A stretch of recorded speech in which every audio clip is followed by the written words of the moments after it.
The Legend of the Easter Robin, an Easter story of compassion and faith, written by Dandy Daly Mackle.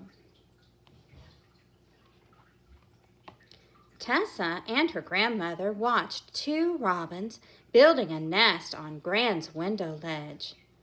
"That mama bird is making her nest perfect for her eggs," Gran said. But Tessa worried it was still 2 weeks until Easter. A million things could go wrong when a robin tried to nest this early. The next day, Tressa went to her Gran's house after school. Gran took her to the window. The mother robin had laid one perfect blue egg.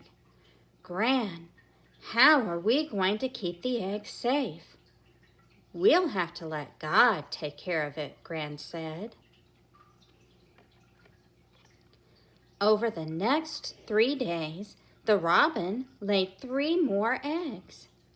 "Gran, why is the mother robin sitting on her eggs?" Tressa asked. "God gave her that bare spot on her red chest so she could keep her babies warm," Gran said. The day before Easter turned icy cold. "Now the eggs will never hatch, Gran," Tressa cried. "We'll have to trust God. He watches over the robins," Gran said. "Now come with me."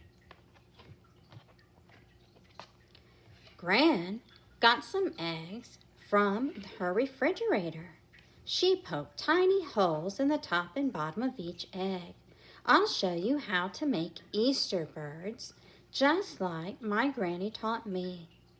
Tressa started working on her own egg, but all she could think about were the real eggs outside in the cold.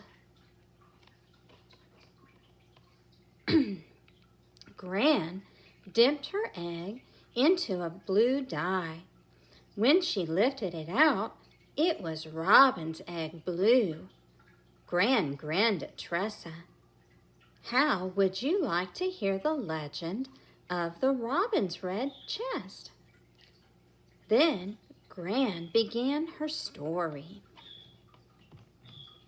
A long time ago, a brown robin was flying over Jerusalem when he heard the angry shouts. Swooping down to see what was going on, he spotted a man, hurt and carrying a heavy wooden cross. "I know this man," thought the robin. All the animals on earth knew Jesus, God's Son, had come to the earth. The robin thought he saw a nest on Jesus' head. When he flew close, he saw that it was a crown of thorns. The robin wanted to help Jesus. A whip snapped and Jesus fell. The thorny crown dug into his head. The robin tried to knock the crown off Jesus' head, but it wouldn't move. The robin saw one long thorn sticking into Jesus' forehead. The bird grabbed the thorn with its beak and pulled with all its strength. The thorn came out, and a drop of Jesus' blood fell onto the robin's chest, turning it red from that day on. Ever since, the robin's red chest reminds us of what Jesus did for us, Gran said. And the robin's song is the first sign of spring, helping us remember that after Christ died, he rose again on that first Easter. After Gran finished her story, she taught Tressa how to cut wings, heads, and tails for their Easter birds. In the morning, they would hang them from trees in the yard. On Easter morning, Tressa ran to Gran's house. Under the robin's nest Tressa saw pieces of blue shell on the ground.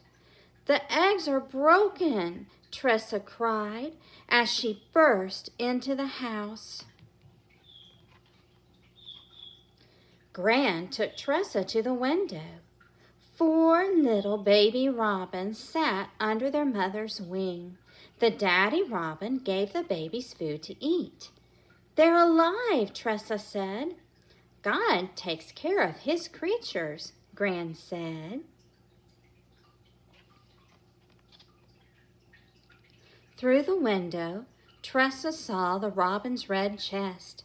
From then on, whenever she saw a robin, she remembers all Jesus went through that first Easter season. "Thank you," she prayed, "for robins and for Jesus." The end. Now this story is not a true story. Robins didn't get their red breast that way. That's why it's called a legend. But it's a special story to help us remember what Jesus did for us. And whenever you see a red robin outside, you see its pretty chest, you can remember all that Jesus did for you and that he is alive.